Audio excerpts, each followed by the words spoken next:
Good morning, everybody, and welcome to The Sunrise here on Win TV, Channel 12, and, of course, Channel 7. I'm Hansley Ajoda. Good morning to you once again. It's our edition for today, Thursday, November 8th. Who do we have on the show for you? Well, it's going to be quite a packed show this morning, and David Abdullah is going to be my first guest of the MSJ. The leader of the Movement for Social Justice is coming in here from about 6:30. And of course, David and I will engage in some healthy banter this morning as we look at his own political career and, of course, the politics of the MSJ and how it's actually impacting on the country as well. And, of course, quite a lot we're going to be debating on the show this morning.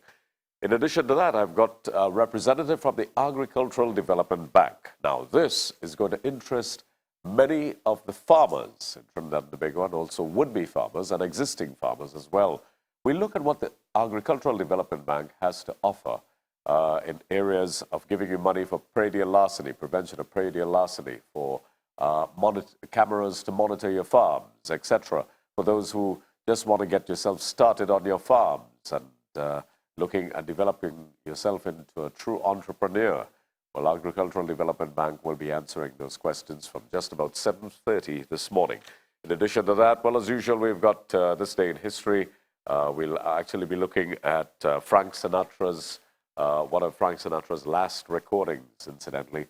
And would you believe, on this day today, there's so much about elections, and particularly with American elections, that two major and important presidents were actually elected on this day in two separate periods. And that is Abraham Lincoln and John F. Kennedy. So we're going to be looking at those stories during the course of the morning period. Now, working with me this morning is Faraz Ali, and of course we've got Francis working the audio, and of course working cameras as well this morning. We've got Valmiki, I believe. Val is in Wesley. Okay, sorry about that. Wesley is in master control this morning. Indira Dukaran, of course, very efficient, working in the newsroom, and of course producing the show, and Lawrence Arjun in the newsroom. So it's going to be a packed morning.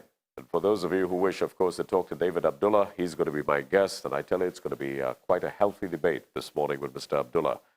Right, for us, can we take a look at what's happening in the Newsday newspaper? We're going to be pulling that up right about now. And as we look at the front page, Barack the Lover, love for Michelle and daughters, USA, freedom, humanity, Obama's emotional acceptance speech. Certainly a great speech. And what a fight it was for him to come back. I love you all, according to him. As I go into the Newsday, I'm looking at page, let's see here, page 4, 5, and of course 7. We also understand that a young mother was murdered. And I'll read that story for you. But listen to this. AG's sisters play role in Obama victory. Attorney General Anna Ramlogan yesterday welcomed the victory of U.S. President Barack Obama at the polls, stating he was confident between the relations between Trinidad and Tobago. It would not be the same, of course, had it not been for Barack Obama. And of course, that's very good news. The United States, incidentally, keeps eye on security. They're focusing on the illegal drug trade, particularly here in the Caribbean, as well as Trinidad. And many, many stories, of course, on Barack Obama. Pictures, of course, of his beautiful daughters and his wonderful, a really good-looking family, I tell you, the Obamas. In addition to that, there's that story that I told you about. A man murders a mom and then surrenders to the police. It was the death of Glenda Lara. She was 44 years old. She's a mother of 4. And, of course, investigations are ongoing. This took place in El Socorro. And also an escaped prisoner facing 9 charges and 17 warrants. He's denied bail after reportedly spending the past 20 weeks evading police. 27-year-old Keon Fernando yesterday appeared before Port of Spain magistrate to answer a total of 9 charges, including escaping legal custody, robbery, housebreaking, malicious wounding, and rape. Boy, this fella really gets himself into trouble, doesn't he? Cops hunt 2 men who set a Morvar house on fire. And you see, this is the thing. This is what's disturbing me. People in this country feel that you could actually get away with these things. You could set a house on fire, you could walk away from it. You could stab a mother to death, or you could kill a mother, or chop 2 people, and you feel you could walk away from it. Here it is, fella committing robbery, rape, murder, and evading police capture for just about 20 weeks. Imagine that. Yes, and there's another story here, and this is on page 9. Listen to this. A husband tells wife, "Kneel down, let me kill you." Kneel down, let me kill you. A jury in San Fernando yesterday heard how a husband chopped his wife twice, then holding a cutlass asked her to kneel before him so he could kill her, torturing the girl. Of course, Meena Rampasad is her name. She's 54 years old. After testifying how her husband chopped her and then asked her to kneel down in front of him so that he could kill her. Mom on trial for beating child. And this one, Gabrielle Emtage, yesterday admitted she grabbed her 10-year-old daughter by the mouth and even beat her with a plastic broom handle. The mother will know her fate tomorrow when Magistrate Lisa Ramsumer Hines, that is, would give her decision. All right, I think we just lost some light there, gentlemen. Getting a little business with the light. That's going to sort out. Just going on and off this morning. All right, so we'll be going across to Lawrence Arjun in a moment and just going to some of the other stories. If you go through the Newsday this morning, many of the stories are going to be focusing on Barack Obama and, of course, his great victory and in the presidential race. Boy witnesses grandparents' death. Another one. This country is just simply getting too violent. It says here, Diwali Nagar, this of course took place on Tuesday night, which ended in tragedy for Ishagwana's family when a man and his wife were knocked down and killed while attempting to cross the Uriah Butler Highway near the Diwali Nagar. The couple, Alfaz Mohammed and Kisunde Bano, and grandson Nishan Mohammed, 12, left their green Toyota Corolla car parked near a car park at an industrial services company near Endeavour Road in Chaguanas. The 3 then crossed the northbound lane of the highway from west to east when Nishan reached a concrete median separating the southbound lanes and, of course, the northbound lanes of the highway. From the northbound lane, he looked back to see how far his grandparents were behind. So the child made it across. What he saw, of course, he says, will haunt him forever. His grandparents were on the highway after they were both knocked down by speeding vehicles, including a Mitsubishi Pajero SUV. Now, again, it comes to the drivers. You're coming in the vicinity of Diwali Nagar.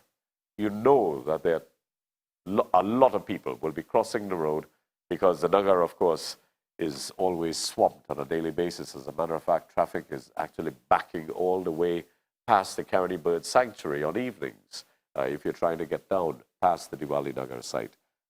Drivers, please exercise caution when you're going there. Please exercise caution, especially in the vicinity of the Diwali Nagar site. Let me go across to Lawrence Arjun now and find out what's happening with the news. Good morning, Lawrence, and how are you doing? Do we have Lawrence? Okay, all right. So we're getting Lawrence all ready.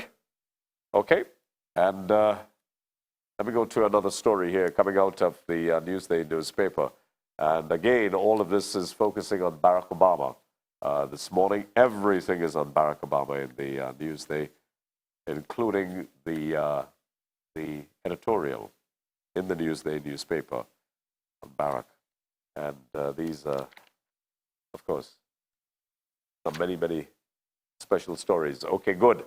And we've also got another story here that takes a look at what's happening with the price gouging. And that's going to be our question of the morning, a morning poll.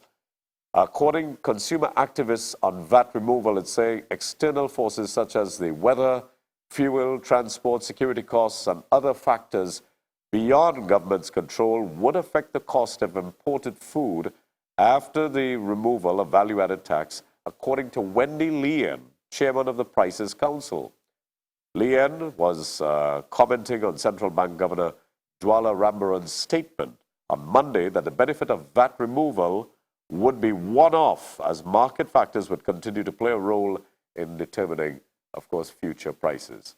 So we're going to take a little break, and when we come back, we'll be going to Lawrence Arjun, and of course, I'll be bringing up the morning poll question for you, the question that you can answer for us this morning, and it's going to actually do with price gouging. Do you believe that there is price gouging ongoing by supermarket proprietors? We'll be right back. Don't you go away.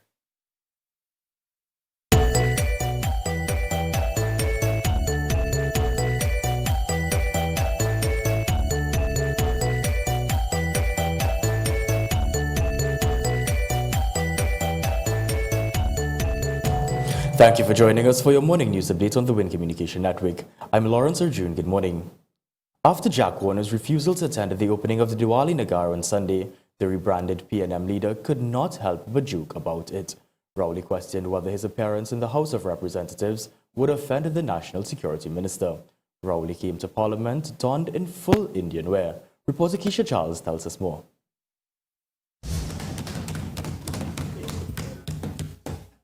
Thank you, Mr. Speaker. Mr. Speaker, if you observed any reluctance on my part to accept your invitation, this is because I wanted to be particularly careful that I didn't cause any member of this House to fly out the door. Leader of the opposition, Dr. Keith Rowley, joked today as he sent greetings to the Hindu community, an obvious reference to Minister of National Security, Jack Warner, who you will remember refused to attend the opening of the Diwali Nagar because of the presence of Rowley. Meanwhile, Minister of Transport Chandra Sharma said despite the size of our country, we continue to be an example of harmony to the rest of the world. It makes all of us very proud to know the high regard which we hold and demonstrate for each other's beliefs and customs. Our small twin island Republic of Trinidad and Tobago, with 1.3 million persons, continues to be a wonderful example of harmony and unity in diversity. Speaker of the House, Wade Mark, says Diwali celebrations unite communities. It also brings families closer through prayer and fasting. Just as a diya cannot be lit without key materials, peace and harmony can only continue through Trinidad and Tobago with tolerance of each other's opinions and a reminder that we are even more beautiful because of our diversity. For 7 Eyewitness News, I'm Keisha Charles. Meanwhile, Tobago East MP Vanilla Alain Toppin is advocating that a new seat be created for the upcoming Tobago House of Assembly elections, and that new seat, she said, should be contested by Leader of the Opposition, Dr. Keith Rowley.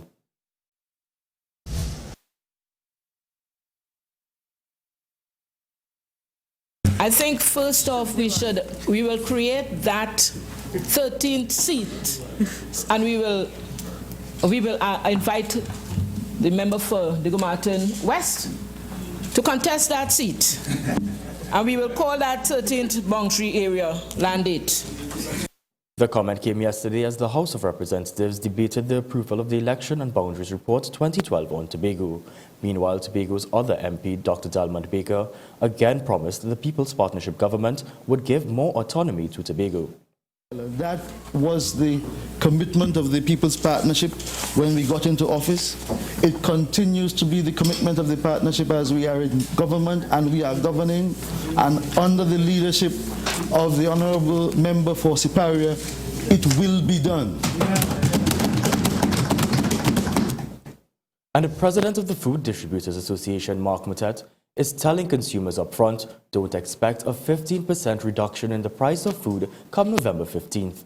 On that date, VAT is expected to be removed from at least 7,000 food items, a promise that was made in the last budget. 2 weeks ago, suppliers were blamed for increasing prices, but at a press conference yesterday, Mutet said prices are continuously increasing. I hope the consumer is not led to believe that come the 15th or the 16th of November, there's going to be a 15% reduction in their food bill. Because that is an ill truth and an inaccuracy that I would like to address here right now. If you take an item that's valued at $100 and you add 15% to that, you sell an item for $115. If you remove the VAT and you take $15 off, $15 off of a value of $115 is no longer 15%, but rather close to 13%. The president of the Supermarkets Association, Verdun Prasad, says for years the supermarkets have faced the brunt of consumers for increasing prices, and it's time the Price Council steps in and validates the increases. For a long time, customers have been crying about the high food prices, about the movement on food prices. And we too, in the supermarkets, every time that we get a price change, we complain. But nobody hears our complaints. And when we change the price, the customer complains. Minister of Legal Affairs Prakash Ramada yesterday met with various stakeholders to discuss the VAT removal, which will be implemented next week. He says the Price Council will now monitor and determine whether allegations of price increases are in fact true. And police raided several homes in Dan Kelly Laventille yesterday, seizing one gun, ammunition, and drugs. But even as lawmen combed the area, some residents began protesting, but it was not enough to halt the police. The raids took place between 4 and 9 yesterday morning. 18 criminal suspects were arrested for various offences. Officers also seized a total of 209 rounds of ammunition, 300 grams of marijuana, a Taurus .40 semi-automatic pistol, and magazines. And the diversity of Trinidad and Tobago should unite the country and not separate it. This was the message sent by Education Minister Dr. Tim Gopi Singh during the ministry's 2012 Diwali celebration at the ministry's head office yesterday. And we have proven that cultural differences should not separate us from each other, but rather cultural diversity brings a collective strength that can benefit all citizens and by extension all of humanity. Diwali draws nearer, the minister highlighted the importance of religious forums to celebrate all cultures. He said that the message must be handed down to younger generations. This, he says, will result in a much wider appreciation for different races and cultures in the country. Telling the story of our country's heritage and rich, proud history of diversity and tolerance over and over again to the students of our nation, teaching them to own and inherit that culture, they will never stop being conscious of it. And with that, we've come to the end of the morning news update on the Wind Communication Network. We'll be right back with Sunrise with Hansley Ajoda.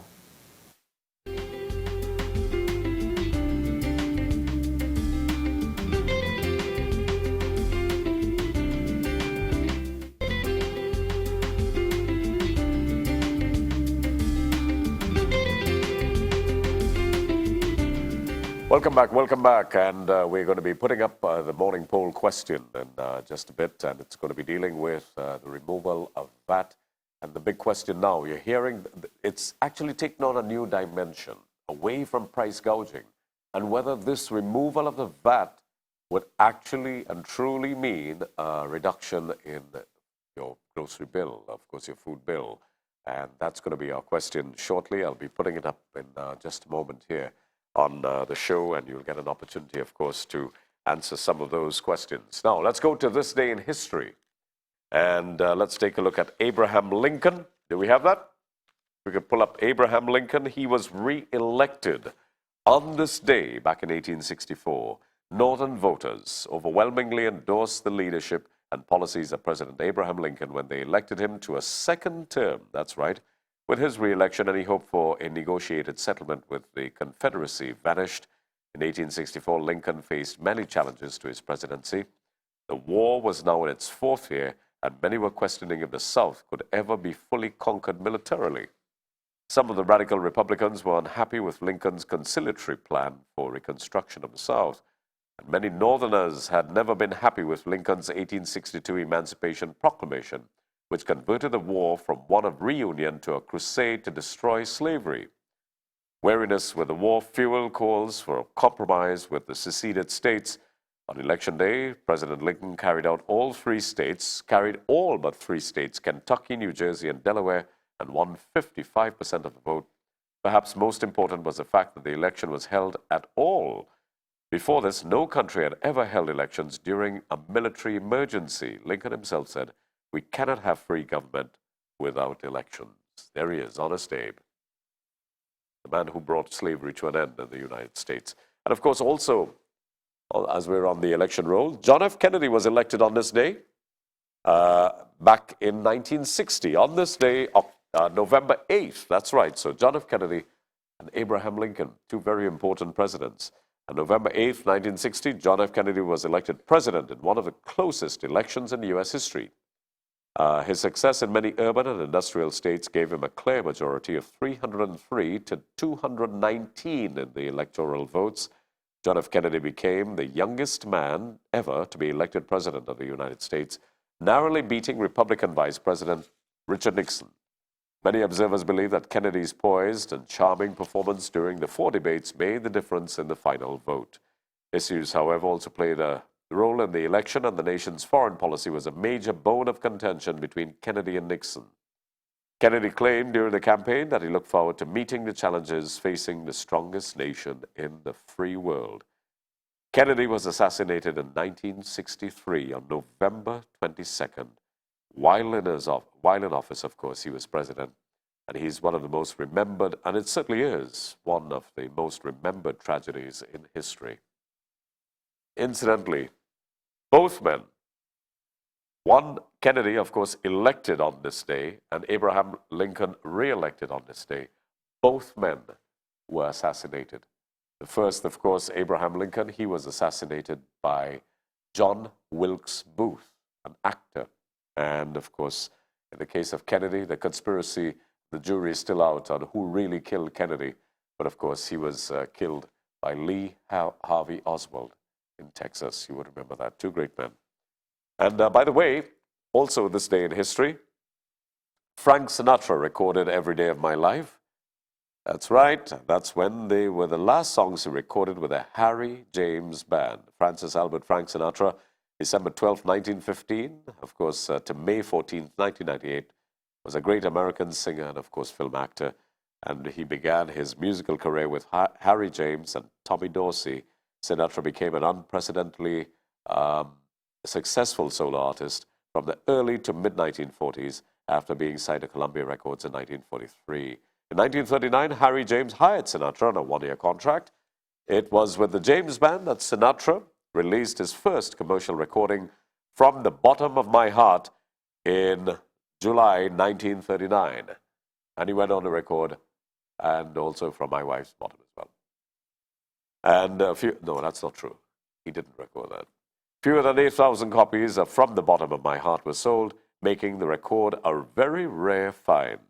Sinatra released 10 commercial tracks with James throughout 1939, including All or Nothing at All, not the Kaiso that we know. However, in November 1939, Sinatra, of course, was asked by band leader Tommy Dorsey to join his band. And do we have that song up by Frank Sinatra? Did we get it yet? My Way? So let's go into a little bit. This is some entertainment for you. And then we've got the morning poll coming up in just a bit. But here's, incidentally, this is Jack Warner's favorite song. And he actually asked Chris Garcia to sing it during his birthday celebration. Jack Warner loves this song. It's called My Way. And I think he's actually a fellow who lives this particular number. Here's Frank Sinatra performing My Way, song written by Paul Anka. My friend, I'll say it clear. I'll state my case, of which I'm certain. I've lived a life that's full. I've traveled each and every highway, and more, much more than this. I did it my way. Regrets, I've had a few, But then again, too few to mention. I did what I had to do.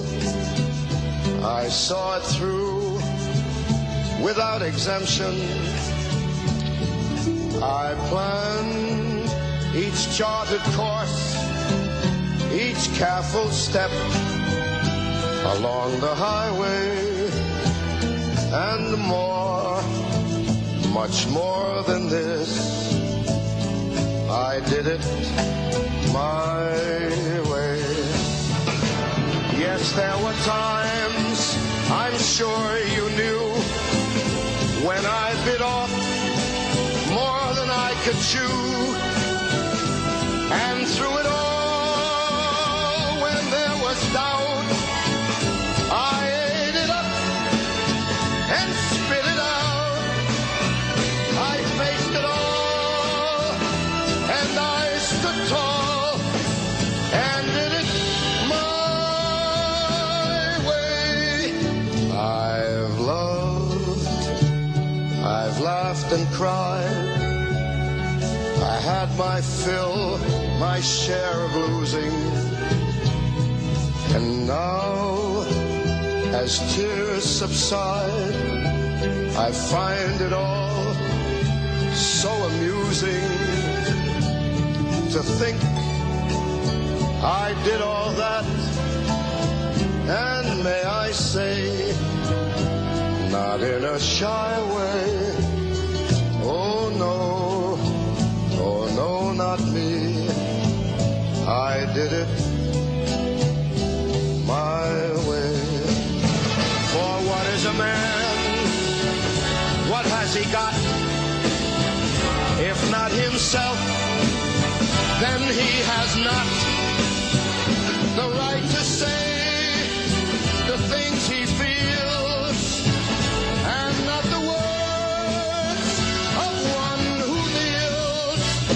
The record shows I took the blows and did it my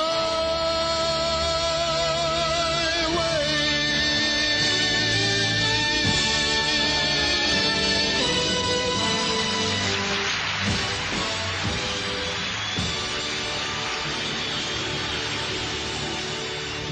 Oh, they don't make him like that anymore. That's Frank Sinatra's My Way, song written incidentally by Paul Anka. And of course, back in this day in history, 1939 is when he joined Harry James Band, the late Frank Sinatra. And of course, we've had so many singers who, of course, would imitate Old Blue Eyes himself. Right, we're going to put up the question now, and here's your opportunity to get to the telephone on 665-6278. Remember, coming up, my first guest is David Abdullah, and we've also got somebody coming up from the Agricultural Development Bank this morning. All right, let's put it up, gentlemen, shall we? There we go. Do you believe that you will see a decrease in your grocery bill with the removal of VAT? Do you believe that you're going to see a decrease in your grocery bill with the removal of VAT? There's a lot of hemming and hawing where this is concerned. We're hearing Wendy Leanne saying one thing, you're hearing people from the Supermarkets Association saying the other. Actually, we're going to try to get a hold of Vernon Prasad. So, you'll get a chance now to tell us yay or nay. 665-6278. Do you believe that you will see a decrease in your grocery bill with the removal of value-added tax? Right? So give me a call now. 665, yep. And Nigel Paul back in studio, back on the ball, and telling me that we've got callers on the line. So let me take this caller. Hello, good morning. Where are you calling from? Good morning, Hansley. Good morning, ma'am. Santa Cruz says no. Where's this? Santa Cruz. Santa Cruz. So you're saying no, you don't believe that you're going to see because right now, Hansley, we are seeing some unscrupulous supermarket owners in the Crazy where the 400 grams of powdered milk, right? Some of the groceries is $26.99 and he has it for $28.99. Oh. $2, and a lot of things are going on like that. Hansley. Now you know. I've seen a big difference. Now you know the government is making a move. Wendy Leanne, as a matter of fact, is in charge of it. That they're going to be. Shame them. Well, yes. The thing is that they're going to be advertising who is selling at what price. You can't tell a man you know, you really can't tell a fella what price he should sell his commodities at. But what you can do is make the public cognizant of it. So then they'll say, I won't shop there. I'll shop elsewhere, Well, this is it. We have to start shopping around because we are not going to see it because they are raising the prices. Okay. All right. Thank you. And thanks for the entertainment. All right. You're very welcome. 665-6278. Hello. Good morning. Good morning, Hansley. Morning. Where are you calling from? I am calling from Belmont. Belmont. Yes, Belmont. What do you say? I don't think you will see a change, but I don't know why. Because if they remove VAT, I don't understand why the price must go up. Because you don't have a price to pay to the government anymore. All right. Well, I've got to take some more calls. You get a chance, of course, to add your 2 cents to this. All right? All right. Let's take another caller. Hello. 665-6278. Yes, Good morning. Good morning, Hansley. Yes, sir. I believe price will go up. So, no, all right. Hold on. So you believe, so therefore you're saying no, that you don't believe you're going to see a reduction. Hello? Hello? Yes, I believe that that I would see increase in price. All right, because you remember what the question is, sir? Let me, guys, could we just put back up the question? Please? Yes, could you ask the question again, please? Yeah. I'm gonna put it up on your screen. Just look at your television. Do you believe that you will see a decrease? Decrease? No. No. All right, okay. Where are you calling from? I am calling from Gasparolo. Gasparolo. All right. Thank you, sir. Thank you very much. Most price already don't have VAT on it. All right. Thank you. Thank you very much. Decrease. No increase. Decrease. Good. In your grocery bill with the removal of VAT. Let's take this other caller. Hello. Good morning. Hello. Good morning. Hello, morning. Hi. Morning. Where are you calling from? I'm calling from Palmyra.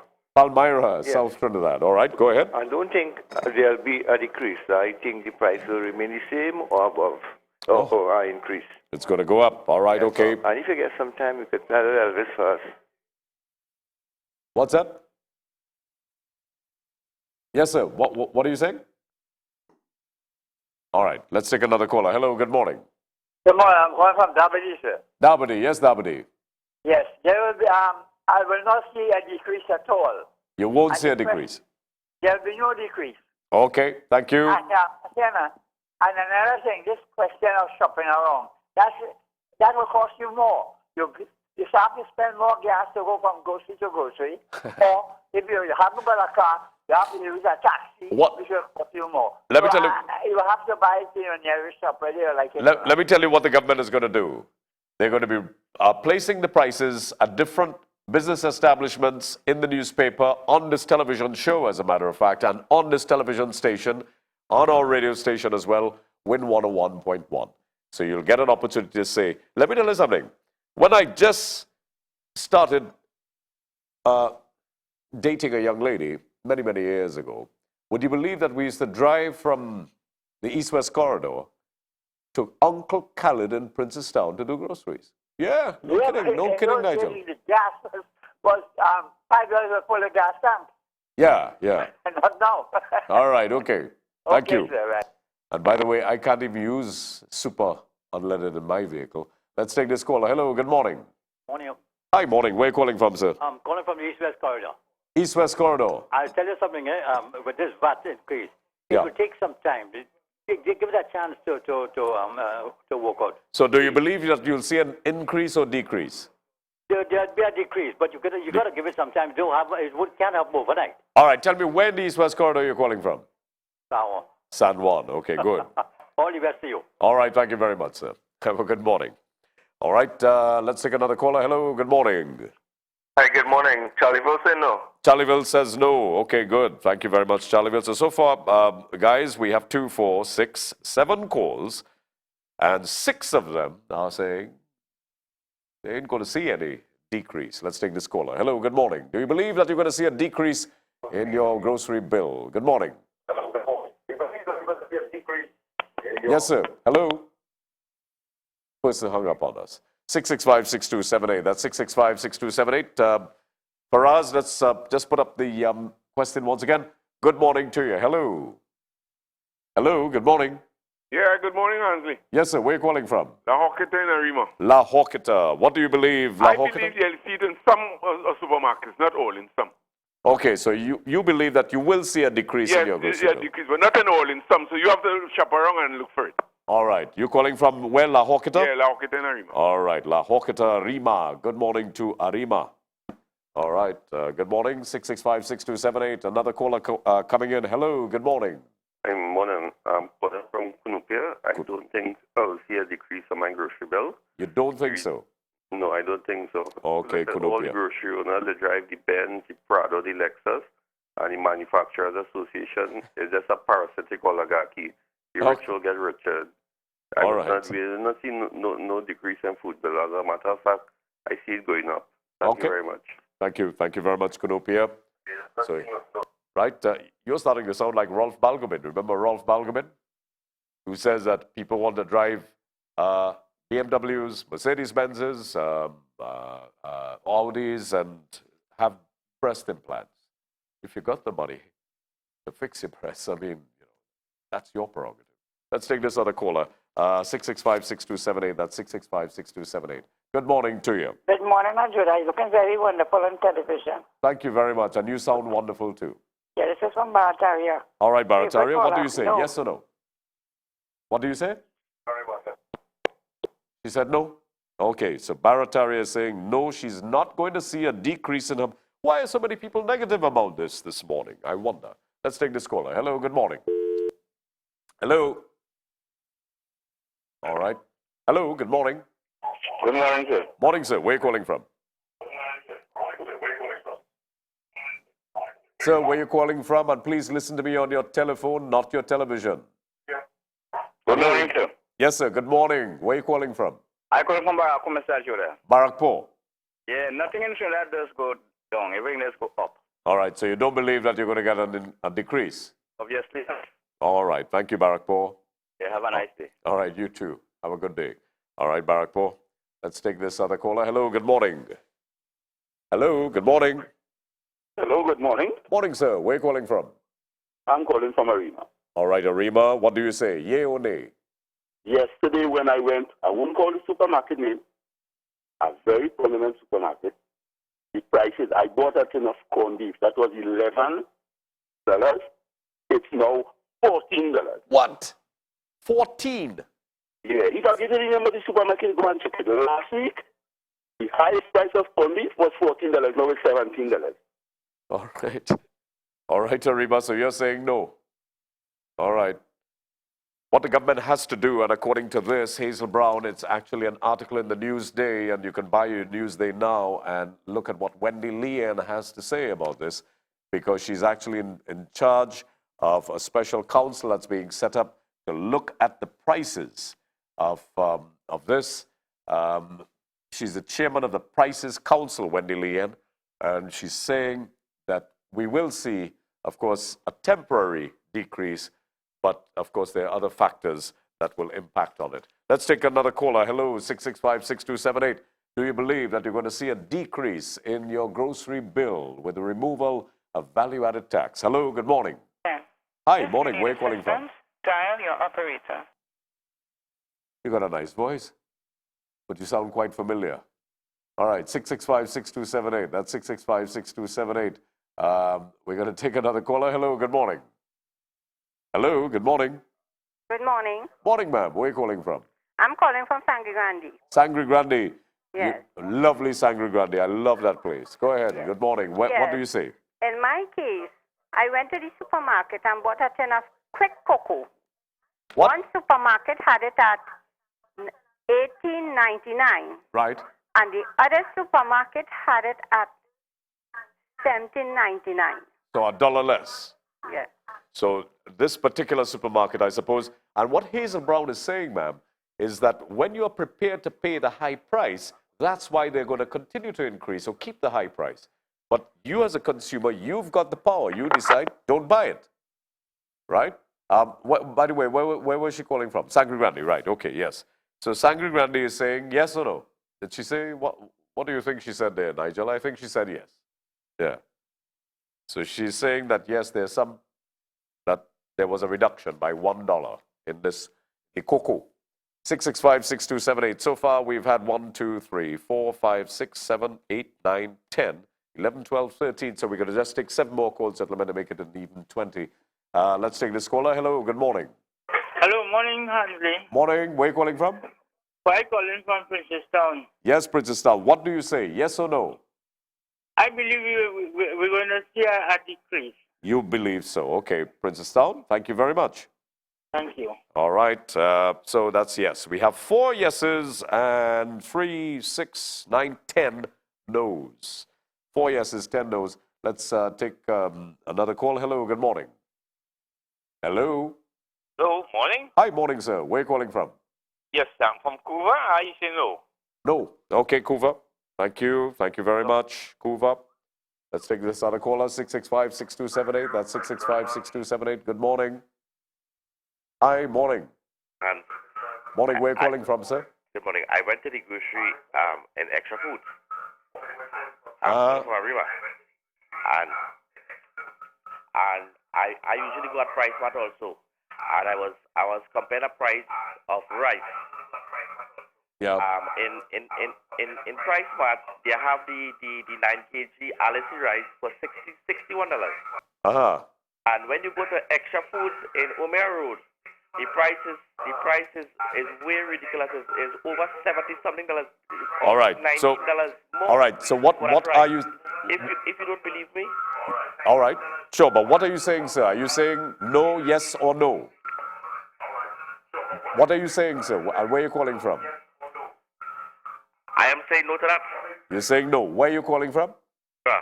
Where? I'm calling from Arriba. Arima. All right. So you're saying no. All right. Thank you very much, Arima. So Arima is saying no, and he's actually telling us that rice, there's a big difference in the price with rice. Let's take this other caller. Hello, good morning.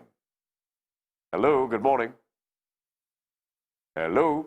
Hello, good morning. Hi, morning. Morning there. Where are you calling from? Princestown? Princestown. Yes, Princestown. Go ahead. Yes or no? Yes. Yes. So you believe that you will see a decrease? Yes, but it will take some time. Okay. All right. Princestown is optimistic. Thank you very much. Of course, down there in Princestown, you got what? Prasad's the Food King. Is Uncle Khaled still existing?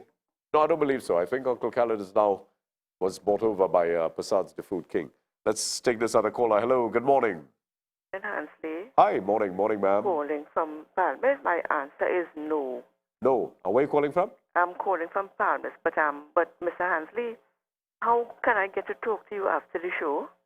You got a telephone in the station. Call on 665-6278. 665 6278. 6278. And Same call number that you just called. 8 o'clock. Yeah. Thank you. And Just God about, bless you. hold up. Where was that you said you were calling from? Palmas. Palm East? Yes. Okay, Palm East in San Fernando? Yes. All right, okay, good. All right, Palm East, one of my favorite places. So far, how many calls do we have here? Nights, let's check. 1, 2, 3, 4, 5, 6, 7, 8, 9, 10, 11, 12, 13, 14, 15, 16, 17, 18. So we're going to take 2 more calls. 13 saying no, 5 of you saying yes. 2 more calls. Let's see where this goes. Hello, good morning. Hello, good morning. Hi, ma'am. Morning. Where are you calling from? Shagwanas. Shagwanas. And what does Shagwanas say this morning? No. No. All right, good. Shagwanas says no. 1 more call before we close the polls, before we go closing it down and we can see what our final results are.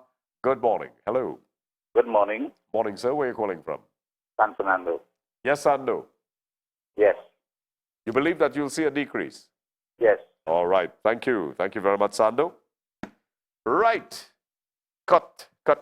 We close the polls now. Telephone lines are now down. And let me tell you what the final results are. According to this, we took 20 calls this morning from all over the country. Santa Cruz, Belmont, Gasparilla, Palmyra, Sando, Sangre Grande, Arima, La Joquita, Sawa, Princestown, Barrackpore, you name it. And let me tell you what the poll showed. Out of 20, 1, 2, 3, 4, 5, 6 said yes. 6 said yes, and that meant that 14 said no. So we're going to work that up in terms of a percentage in just a moment. David Abdullah is supposed to be here this morning. I haven't seen any sign of David. It's just 9 minutes before the hour of 7 o'clock. I'll open up the telephone lines in just a bit. For us, maybe we could take a little break so I could do up the percentages, and we'll put up the percentages in just a moment. Let's take this little break now. But remember, 6 of you said yes, 14 said no. We'll be right back after this. Don't you go away.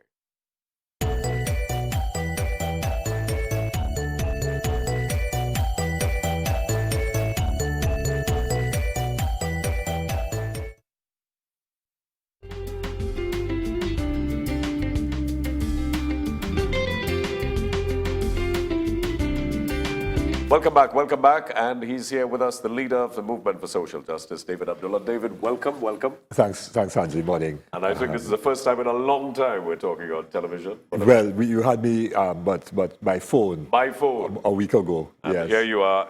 I mean, on your set here in the morning program. Physically here. Well, it's yes. good to have you in studio with Yes. us, David.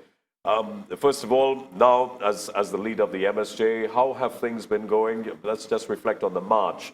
There's a lot of talk about the numbers in the march, and and sometimes when you see people playing around with the semantics, really and truly, it starts to take on the dimensions of a storm in a teacup, and people seem to be missing what the real issue is. Absolutely correct. But do you think it was a success? Do you believe It was large. I don't think anybody could say that it was not large, Right, yeah. and that it probably was the largest demonstration that we have had since 1970. I would estimate. Really? Yes, and I've organized most of the demonstrations, in the country, certainly since the late 70s to now.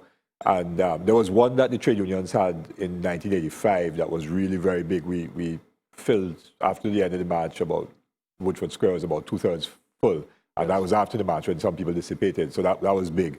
But the one on Friday was large. To quibble about it, I think is you're right. It's a storm in a teacup, and it's an attempt to divert people's attention to debate numbers rather than debate substance and issue. Do you think that the message was actually sent?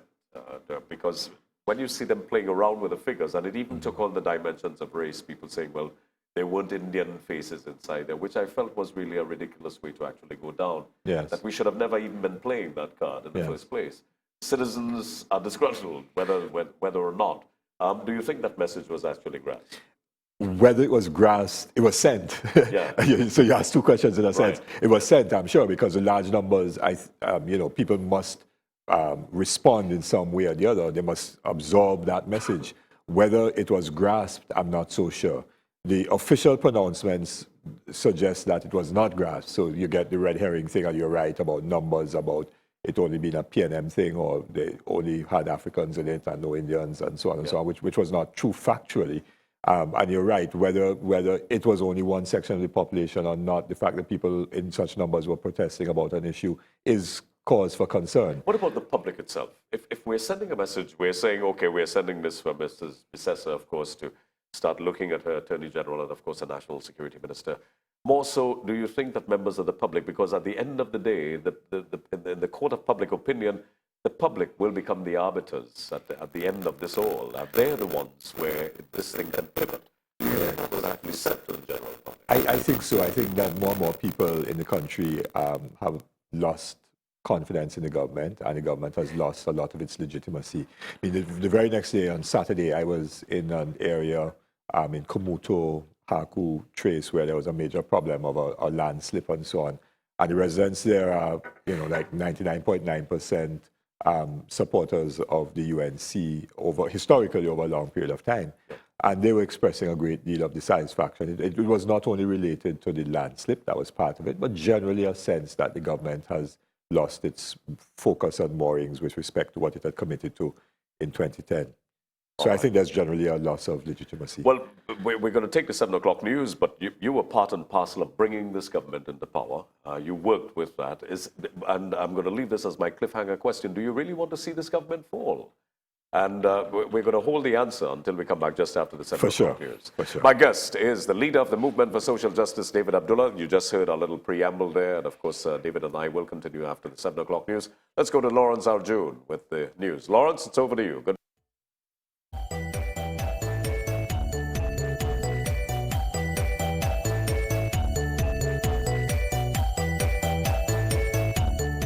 Thank you for joining us for your morning news update on the Win Communication Network. I'm Lawrence Arjun. Good morning. Tobago East MP Vanilla Alain Toppin believes Tobago constituency boundaries have been gerrymandered. Alain Toppin said a former housing minister attempted to set a political advantage on the island by instituting housing estates in certain areas, including agricultural lands, to influence boundaries. She explained that the Tobago Organization of the People had found names changed, stating that this was not done by the Election and Boundaries Commission, but by others to ensure certain people benefited. This comes as local government minister Dr. Suraj Rambachan announced that there are 4,000 more voters in Tobago than in the last THA elections 4 years ago. Dr. Rambachan quoted the figures from the latest Elections and Boundaries report on Tobago. The report was debated in yesterday's sitting of Parliament. Mr. Speaker, the Commission has recorded an approximately 10% increase in the electorate of Tobago of 4,196. And this is up from 41,899 as at June 25, 2008 to 46,095 as at August 2nd, 2012. Further, Mr. Speaker, this increase suggests that there would be a commensurate rise in the demand for the provision of public goods and services, such as education, health, utilities, food, physical infrastructure, and recreational facilities, to name a few.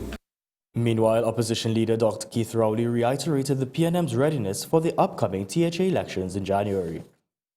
I heard a little pass from my colleague from Tabakeet about the performance of the THA and all that. That's what the election campaign is about.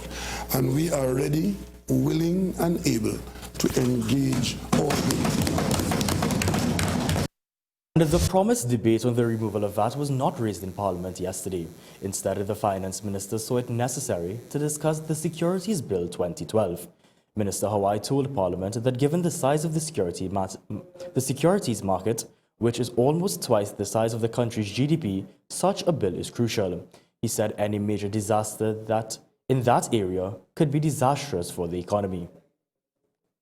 You know, we operate under the Securities Industry Act 1995, and at the time when that legislation was put in place, it was a relatively small number of players. Today, the number of players have grown quite considerably, and the size of the market has grown commensurately.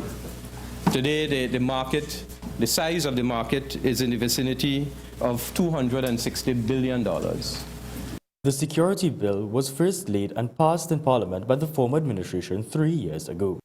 This bill has now been revised following deficiencies detected by the International Organization of Securities Commission. Minister Hawaii explained that there are confidentiality issues. We are hopeful that coming out of the discussions concerning this bill, that we will be able to implement a framework which will ensure the stability, the continuing stability and strength of the financial system. President of the American Chamber of Commerce, Hugh Howard, says he is pleased with the re-election of U.S. President Barack Obama. Howard told 7 Eyewitness News that this means there would be a level of certainty with regards to trade with the United States. The AmCham president believes the economic situation in the U.S. has improved considerably over the last 4 years under the Obama administration. So, as New Yorkers try to rebuild their lives following the devastation left by Hurricane Sandy, Howard said the region will benefit from this. He said the rebuilding process means more Americans will be employed due to the increased demand for goods and services. This means Americans will have more disposable income and can afford to take a vacation. As such, the AmCham president believes the tourism sector in the region will pick up from this. And the Valencia Bypass project will commence in January, according to Member of Parliament for Toko Sangre Gandhi Rupert Griffith, who was speaking at the public consultation for the upcoming project. Cindy Raguba tells us more. Commuters may only have to bear the Valencia traffic for just a couple months again. This is the Valencia Bypass project by the Ministry of Works and Infrastructure is set to start construction in January. If you ever had to pass through the traffic coming from the west onto the eastern main road or coming from the east halfway up the Valencia stretch, you would understand why residents are welcoming this bypass. It can be a nightmare. The project, being proposed by engineers Hayden Phillip and Javon Stephen, is anticipated to allow commuters a route to bypass the Valencia junction, thereby easing up on time lost every day on the road. Lead engineer Philip indicated that this project is a way to upgrade the entire region in years to come. In terms of creating for the long term, this is not meant to be a stopgap. This is meant to be part of a whole regional upgrade. There have been other plans to extend the highway in itself towards Sangre-Gandhi and environs. So until that comes along, this is just one part of that process. So once we are able to get at least, let's say, half the traffic up on a regular basis via the Valencia bypass, we'll also have commuters being able to enter Toco, Sangre-Gandhi and environs with relative comfort. And then when that phase of the project comes on, you see the whole eastern region has a nice new upgrade, basically. The MP for the area, Rupert Griffith, announced that this is a step towards making their region the tourism center of the country. But this is a start. This is what the people have been crying out for over the years. I mean, coming up this morning alone, I mean, it was a long wait and a long haul. We are trying to develop holistically this constituency. It is no secret that we are trying to make this the tourism center for Trinidad and Tobago. So with the bypass scheduled to start in mid-January 2013 and continue until December, the Valencia traffic seems that it will soon be a thing of the past. Cindy Ragaba for 7 Eyewitness News. And taking a look at sport, overflowing with confidence, the West Indies will meet Bangladesh in the first of 2 test matches next Tuesday. However, Vice Captain Dinesh Ramdin says the West Indies will not be taking Bangladesh for granted. The West Indies players, who are already in Dhaka, said have been training assiduously, working on areas that they need to improve. Meanwhile, team manager Richie Richardson revealed that the team has been working hard and reiterated the point that Bangladesh is no pushover. West Indies face Bangladesh in the 2 test matches from November 13th to 17th and from November 21st to 25th. The test will be followed by 5 one-day internationals and a 2020 internationals. And with that, we've come to the end of the morning news update on the Win Communication Network. I'm Lawrence Arjun. Good morning.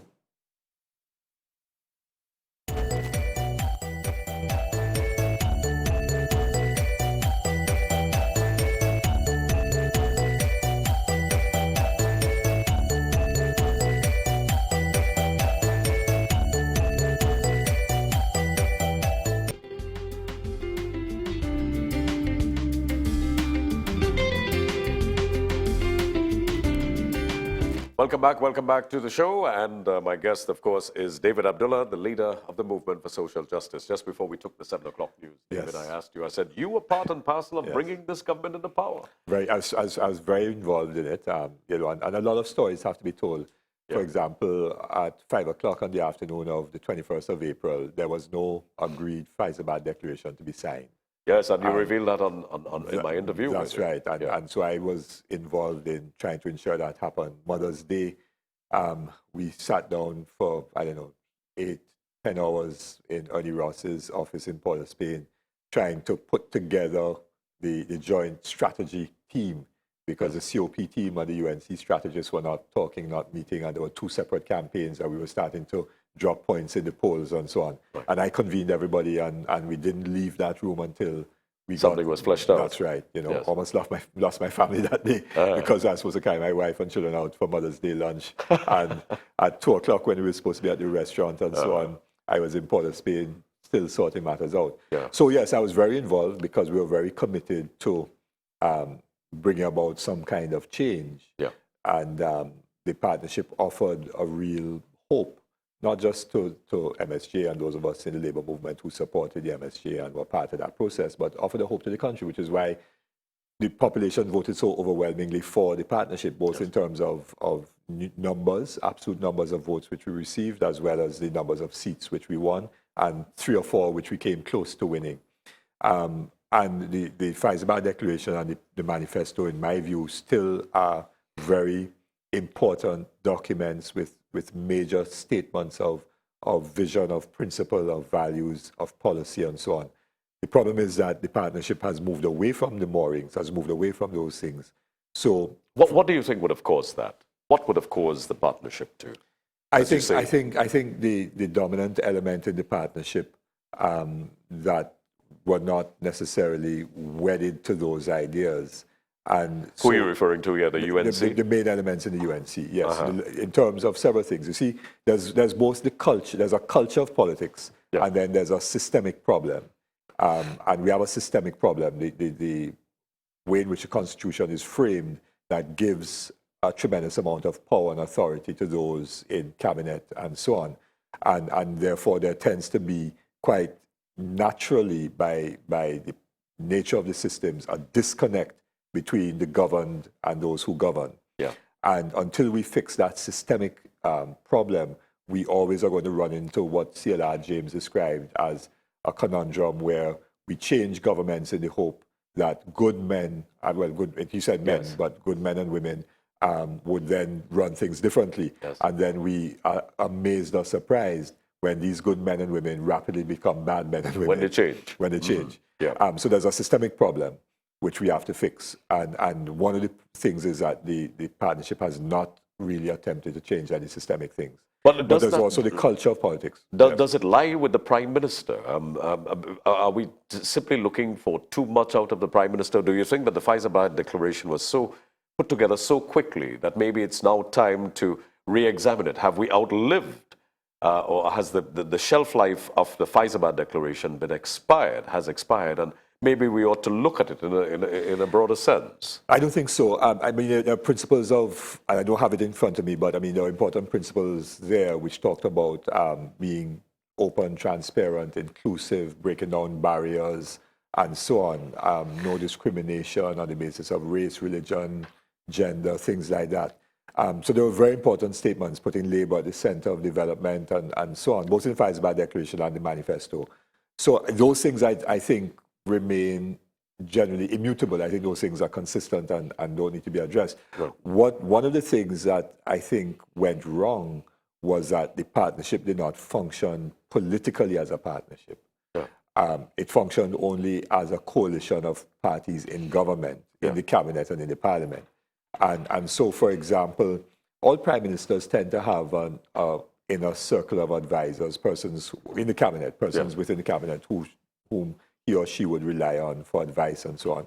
I think that the Prime Minister had a tremendous opportunity, given the structure of the partnership, to have had, say, Messrs. Dukran and MacLeod, who were the leaders of COP and MSG at the time, together with one or two of her people from within the UNC, to have formed that inner circle of advice. But do you think that didn't happen? Do you think that problem would have been exacerbated by the fact, when we compare what happened in 1986, every party gave up their identity. The ULF gave up their identity. Everyone just gave up their identity and came under this new umbrella of the National Alliance for Reconstruction, one political party. What we're seeing now is that the parties want to be in government, be part of the partnership, but of course maintain their identity, which in itself becomes a work in progress. I mean, this is a hell of a challenge for Kamla Persad Bissessa to manage. Yes, but there were suggestions about how it could have been managed. Yes. So that, for example, we did have at our first strategic planning session in Tobago some suggestions coming forward. Yes. And I remember one member who's a minister of government and so on made the very important point that the key is, in terms of the government's success, is going to be the parties. Yes. Because the parties are what got us into government. And therefore, we needed to pay attention to how the parties interact as a coalition, separate and apart from being in cabinet and being in the parliament. Because when you're in cabinet, the largest number of members of cabinet would have been UNC. Yes. Which is to be expected. UNC had the most number of seats and so on. The was the largest mass party in the coalition. So I'm not saying that was wrong. And also the Prime Minister is Prime Minister. It's primus inter pares, yes. First amongst equals. Yes. So that in that situation, the dynamic of appreciating the specific interests or views of individual parties in the coalition could not be captured necessarily in a discussion in cabinet or in a parliamentary caucus. That really had to be done in a separate process. Yeah. Now, we began to discuss it, but we didn't conclude. Yeah. In January of 2011, we had a parliamentary caucus, very, very good session, very open discussion. The Prime Minister chaired and so on, and she allowed everybody to express views. We then had a small group that began to put together some proposals which came back to the wider group. I was part of that smaller group and so on. And then the entire caucus agreed on the proposal by the Prime Minister that the chairman of the parties meet to come up with recommendations as to how we go forward, not so much as government, but as the coalition of the 5 parties. Trying to understand your relationship with each other. And to work out mechanisms, therefore, for dialogue, for resolving differences, and so on and so on, and to engage our party members and activists, because there is no structured mechanism for party members and activists. Did you all ever come up with a structure? Oh, yes, we came up with recommendations. I chaired that meeting. Yes. Within a few weeks, we came up with recommendations that were submitted to the political leaders. Because, you see, the political leaders, after the 27th of May, when we sat down to discuss share views with the Prime Minister with respect to the cabinet. Of course, it was her ultimate decision. The political leaders did not meet again until the 21st of April, 2011, a whole year. Yeah. Right? Now, you can't run a coalition if your political leaders don't meet for a whole year. So they met, but didn't discuss our report, the party chairman's report. And in fact, that report by the party chairman was not discussed until I became political leader, and Prakash and so on. And in 2012, March of 2012. That's a point I want to draw on. You realize that they were only in government for just about a year and something. And then the 2 major political leaders, in Errol McLeod and Winston Dukuran, decided to step away from the leadership of the party. Do you think that hurt? Because here, what you're telling me is that you're working on this new arranged marriage, so to speak. You're trying to get it, and all of a sudden, 2 of the husbands decide to walk away from the entire thing. Yes, but the analogy isn't quite right in the sense that I don't think that the interests of the parties resided necessarily in an individual. In the leader. Right, and therefore if the leaders changed, I don't think it didn't necessarily change. Prakash was a member of the cabinet, is a member of the cabinet and so on, and a sitting member of parliament. When I became political leader, I was a senator, so I was part of the parliamentary process and so on. So I don't think that materially changed things. The problem really was that for almost 2 years, we did not discuss as party leaders, whoever the leaders were, discuss how this coalition, the partnership, would function as a coalition of parties. Yes. And therefore, problems were arising which were not being resolved until it got to the point where, in the view of the MSJ, we couldn't stay any longer and we walked out. Now, I didn't answer your cliffhanger question. Yes. I'm not going to duck it either. Yes. It's not so much a matter that we simply are we want this government to fall or to fail. What we would like to see fundamentally is good governance. Yes. Now, and the partnership promised that. So the first thing is, how do we try to get the government to uphold its commitment, which we tried within, that didn't succeed. And so we are outside mobilizing. Do you think that they're capable of good governance? Do you think that Kamala Persad-Bissessar as Prime Minister is capable of leading that in terms of your interpretation of good governance? And that's assuming. Yes. And I think it's going to be very difficult because quite apart from the systemic problems of the nature of the structures of power, the culture of politics is suggesting that it can't. In other words, if you have a response by, say, Minister Warner to the demonstration last Friday in the tone and language and content that he engaged in, and he's a senior minister, chairman of the UNC, it would suggest that the culture, there's a strong culture of governance, which is not good. It's divisive. It doesn't break down barriers. It doesn't seek to involve and have discussions and consensus to go forward. It gives buoyancy to the tribalism that has been part of the whole history. That's part of the problem. And also suggests that, listen, regardless, which is what he did say, regardless of how many people protest, we really are going to do whatever we think we have to do, which is an indication that like it's similar to what Mr. Manning said at one point in time.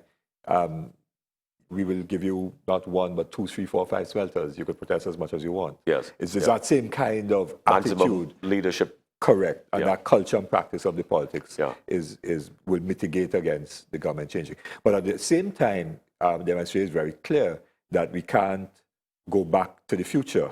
Right. Which means that part of the a real significant part of the problem that we have had in the country over the years in terms of governance is the culture and practice and thinking of the PNM about governance. Yes. Because the institutional arrangements were established under the PNM. They were quite comfortable with the structure of cabinet and parliament and so on in such a way that the power resided in the hands of a few. And the practice of governance. Well, for many years, one. Right, that's right. And the whims and fancies of one man ultimately led the PNM out of government on 2 occasions. Correct. So one can't expect that their practice and culture of governance is going to be, and politics is going to be any different. But then people might so this is why the MSJ is saying that we really now have to offer ourselves as a third alternative, as people who are genuinely committed to bringing about the kind of change which people expected in May 2010, but which has not been forthcoming. But then there are people who might say, well, okay, it's interesting hearing David Abdullah say this, but then they'll say, but you're doing something differently. You're aligning yourself with the People's National Movement. How do you respond to that criticism? Yes, and it isn't an alignment politically in the sense of coming together to contest an election in a coalition or something like that. What it is coming together over an issue. Now, let me put the question the other way around. If you and a friend, or let's not use the word friend, if you and somebody with whom you are daggers drawn, not physically daggers drawn, say a neighbor, and you and your neighbor don't get along for whatever reason and so on, but there is a problem of crime in the community, do you say you're not going to engage with your neighbor in a common effort to deal with crime, which is affecting both of you, because you and your neighbor haven't been talking for 25 years because he painted the wall some color that you didn't like? Or it could have been a more serious issue that gave rise to the enmity between you and your neighbor. So you're saying that there was synonymity in thinking. There was something that was synonymous that you found as a common ground. That is right. Over this particular issue of Section 34 and issues of governance which Section 34 is a manifestation of. Now, that doesn't mean to say that there are not fundamental differences between the MSJ and the PNM. There are politically, ideologically, or philosophically in terms of the history of enmity, because who did more to bring down Mr. Manning than the Progressive Labour Movement as president of ITON? And the PNM has never had a history of aligning itself with Labour in the first place. No, not in that formal sense, but in the informal sense, there were trade union leaders, Carl Tull, Nathaniel Critchlow, Vernon Glean, and a whole range of them. Michael Anisette, of course, within recent memory. W.W. Sutton, and others who were key members of the PNM and mobilizers of the PNM and so on. And there was the talk that Cement and Waterfront Workers Union was party group number 5 or something like CW. Under Carl Tull was party group number whatever it was, right? So the PNM, but they incorporated and embedded those leaders and so on. And that was one of the reasons why there was a split in the labor movement for so many years, because George Weeks and the OLBQ fought that, and Joe Young, the late Joe Young, who passed away recently and so on, in the 60s, they fought against it. There was the Manifold Commission of Inquiry into subversive activities in the trade union movement, and people like Weeks and Young and Lennox Pear, the lawyer, Jack Kelshaw, and others were brought before the Manifold Commission. James Manswell, too, as far as my recollection goes. So there has been a division in the trade union movement as political parties have tried to use leaders to back them and so on. Well, in this particular case, do you think that Keith Rowley may be attempting to shore up his political fortunes by joining forces with Labour? I have no doubt that that's part of his agenda. I mean, one is not naive in this business. And quite clearly the PNM has gotten, Section 34 gave the PNM an issue to revive itself. And quite clearly as well, Dr. Rowley, by seizing the moment and calling the first demonstration and so on, has also, I think, strengthened his own position of leadership within the PNM, because there were issues about whether he had the full support of all the people in the PNM. So there's that dynamic at work very clearly, and one does not ignore the real politics. But I come back to the point, on such a fundamental question, we have to recognize, as I said on Friday, that in the national interest, what we believe is a national interest in terms of a fundamental issue of democracy and so on, we have to engage with others who have a similar mind, even though they may have other motives and so on, but who have a similar mind with respect to this issue. Because if we don't, you see, the danger is that if we remain silent or if we don't want to do something because we don't like what our neighbor, then who is the one that benefits? Yeah. Or put it the other way around, becomes the biggest loser? The whole country becomes a loser. Well, this is about two men in this particular instance. It's Anand Ramlogan and Jack Warner. Now, why would a prime minister, I mean, if you were to give consideration to this and you were part of the government, why would a prime minister want to dismiss an attorney general and Jack Warner, who is a chairman and, of course, who is a key political figure in her government? Wouldn't that be diluting and almost shooting yourself in the foot, that if she were to accede to the request as being made by Dr. Rowley and the pressure being put on by the unions, do you seriously think that a prime minister is going to make a move as such? And therefore, it is a politically challenging issue for the prime minister, because you're right, they're both key figures in her government. Yeah. But at the same time, if she protects them or condones their behavior, then that also can affect her government long term. Yeah. So that, for example, you had the statement by Mr. Warner about the march, but then you also had his position that he was not accepting an invitation to go to the Diwali Naga, an invitation extended by the NCIC, on the basis that Dr. Rowley was also invited. Now, what signal does that send to a nation? To the nation? This is now a national event. Does it mean that you're not going to be, you sit in Parliament, albeit on opposite sides, but you sit in Parliament, you go in the tea room or the members' lounge, and there are members of the opposition there, and you talk with the members of the opposition, because the society is far too small for us not to exchange at least pleasantries, so that when I was in the parliamentary, in the Senate and so on, we would have a fierce argument across the floor, myself and Senator Hines, for example, or Senator Dayal Singh, were often at each other's throat politically. And then we went upstairs, we would laugh or share a joke, and so on. It didn't change the fact, not that we are friends socially, but you can at least be decent about matters, and so on. Look at the last election campaign in the United States, where Governor Christie of New Jersey was one of Governor Romney's strongest supporters. But in the crisis of Hurricane Sandy, he said the president has acted extremely well. Well, that was certainly a brave statement. Yes. But should we? And therefore, you put national interest or your citizens' interest above party divisions. Should we put national interest in just simply two men? If we were to put it down to, this is simply Jack Warner's style, should we put the national interest just simply on two men here, Jack Warner and Anand Ramlogan, and even the government at the end of the day? Yes, but you see, it's not just two men. Or in the case of Jack Warner, yes, that's his style, and Jack Warner's had his style, everybody has their style, but he's Minister of National Security. And Hansa, you were the moderator for the program, the infamous program, when he waved the newspaper and referred to an article written by a journalist, female journalist and so on, and made the comment, "We know where you live." Now, if that was in a rum shop or wherever, and a couple ordinary citizens, and that is somebody's style of saying, "Boy, I know where that person is living," and so on, and we go do for you, right? But that may not have any, it's not an appropriate statement, but it wouldn't have any implications necessarily, because it is old talk, rum shop talk, as we would say. But if it is the Minister of National Security, that minister has at his disposal very powerful forces. That's right. And it also sends a signal that I could abuse my power as a minister. When you're a minister, you take an oath of office to uphold the Constitution and the law, and to function without fear or favor and so on, for all citizens.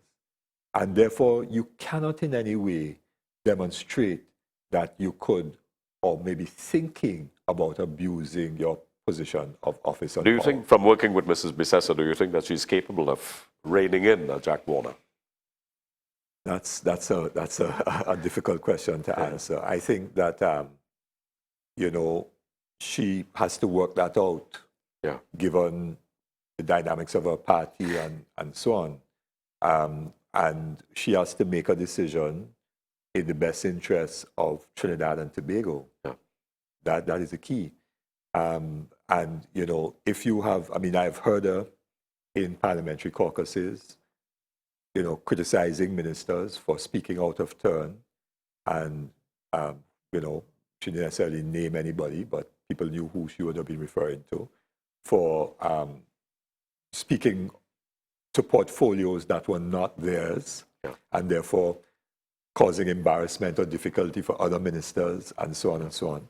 So, I've heard them make those statements, but the government has seen that kind of behavior continue, so that you've had continuing missteps rather than a cessation of those missteps. Many people, some have said that maybe Labour rushed the issue of what Labour wants a little too early while in government at the time. They were saying that, you could have waited a little bit for the government to settle in. Or was it that just simply what you were requesting was not even being given any consideration? What exactly was that? Do you think that you were just simply coming too early with your demands? And your expectations were just simply too high at the time? I think so. I made efforts to have dialogue, but I don't think that the key people involved, and in terms of the economic matters now and things like wage settlements, the Minister of Finance at the time, Mr. Dukran, his approach to it, I think, was not a wise approach. Minister Hawaii, I think, has been able to settle some negotiations. I think he recognizes the thing in more, in a clearer sense than Mr. Dukran. So I said, listen, I made suggestions, there's a way of us having tripartite discussions. We're talking about partnership. That's what the government came, that was the very name, partnership, and so on. Labour was part of the partnership. So let us engage in a dialogue about how do we address sharing the burdens of adjustment. The economy was in negative growth. So we have declining national income. We have a situation of stagnant government revenue, in the sense that government revenue is not increasing, but you had a whole set of things to be done. You had debts, CLICO, and other debts to contractors, and so on and so on. So the government inherited particular difficulties. You had projects that were incomplete, like Taruba and the downtown government complex and campus and all of that kind of stuff. So there were many issues to be addressed at the same time. How do we therefore deal with satisfying the interests of working people whose incomes were being eroded by high inflation, because there was very high inflation between 2007 and 2010 and so on. People had lost 35-40% of their real income. How do you address that? How do you deal with lack of business confidence in the country? Business people were not investing. The banks had high liquidity, which means a lot of money in the banking system, but there was no borrowing for new investment to create jobs and stimulate growth and so on. How do we deal with that? And I made suggestions about a tripartite process, beginning informally with a small group, because that's sometimes how you do it, small group of key leaders in business. Key thinkers in a war room. That's right. Business, labor, government, and then moving it out into a process that is open with all the actors involved and so on, and getting consensus on what kind of wage settlements would be fair to workers, while at the same time being affordable to government and so on. And there was just no understanding of that approach. So when we couldn't move it along by tripartite, by an effort to do it without conflict, ultimately, if your non-conflict mechanisms break down, then you go back to the old model of conflict, and that is what happened. You've recognized that the government inherited so many problems during that time, and then clearly here was a prime minister now facing a situation where she would have needed as much help as she possibly can. And you've also identified the fact that the finance minister at the time, his approach was clearly wrong. Could you not have stayed on to help this prime minister take us through this really massive problem that she had inherited? Well, no, because after making those efforts, and those efforts had no traction, then, I mean, the conflict then emerged, and then things went downhill after that. So the efforts were being made at the start. Yeah. And you know, I said to the Prime Minister, I said, Prime Minister, you lead this process of engagement. Yes. You're the Prime Minister, you know, this is early, this is 4 or 5 months after we had come into government. You lead this process of engagement. And she did, to her credit, have one session with the unions and one with business people, but there was no follow-up. Yeah. So it was a discussion, but there was agreement to continue the process, but there was no continued process. I've got one other guest. Yeah, I'm so sorry that time is running out on us. It's because But you and I could spend. So we got to sit down and do this next week. Do I have 1 minute to talk about something that MSJ is having? Sure. Before you do that, I just want to ask you this question.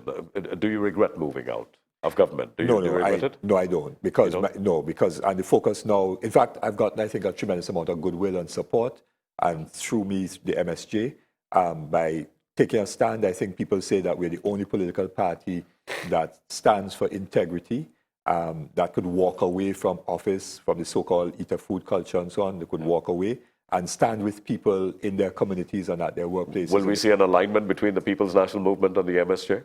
That is certainly not on my cards.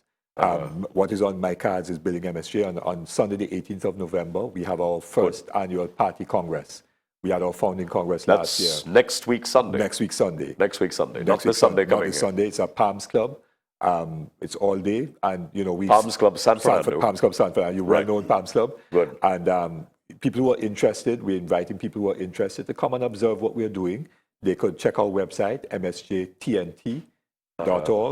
Our email is msjtnt@gmail.com, or check us on Facebook, MSJTNT, and you know, engage us, because we think there are a lot of people who would like to be part of the MSJ. Please leave it with Indira so we could put it up. What time is it starting in Palms Club? At 9 in the morning. 9 a.m. and Yes. it goes till what time? To about 3, 4 in the afternoon. All right. And this is the MSJ activities. You're looking to bring people in and just see what the MSJ is all about. That's right. And really, therefore, to demonstrate that the MSJ is the party now that represents the center, non-ethnic, on the basis of principles, fighting for social justice, and so on, with policies, with vision, with direction, to bring about real change in Trinidad and Tobago. When I started to see all this activity, it took me back to 1970, and the first thing that came to mind was a French phrase, plus ça change, plus ça même chose. The more things change, the more they remain the same. Yes. David, please come in next week and sit down and spend some time before you go into the 18th. So we'll give you that opportunity, and bring in Comrade Roger as well to sit in. And let's continue to flesh out the issues surrounding the government, the People's Partnership, and of course that of the MSJ. And we'll also give you the time for your special convention coming up on Sunday. Maybe you could hire this television station to come and cover it live for you. Well, you know, we are Poor People's Party. I don't think so. I think you would dig deep. David Abdullah, thank you so much. Thanks, Hansley. For being here. And of course, we're expecting that you'll come in sometime next week again. For sure. That's agreed. Spend some more time. David Abdullah, leader of the MSJ, here with us. And of course, we'll continue to remind you as we lead up to next week Sunday, MSJ having their special convention from 9 o'clock at the Palms Club in San Fernando. David and, of course, Ansel Roger are expected here sometime next week. When we come back, the Agricultural Development Bank. Please stay with us.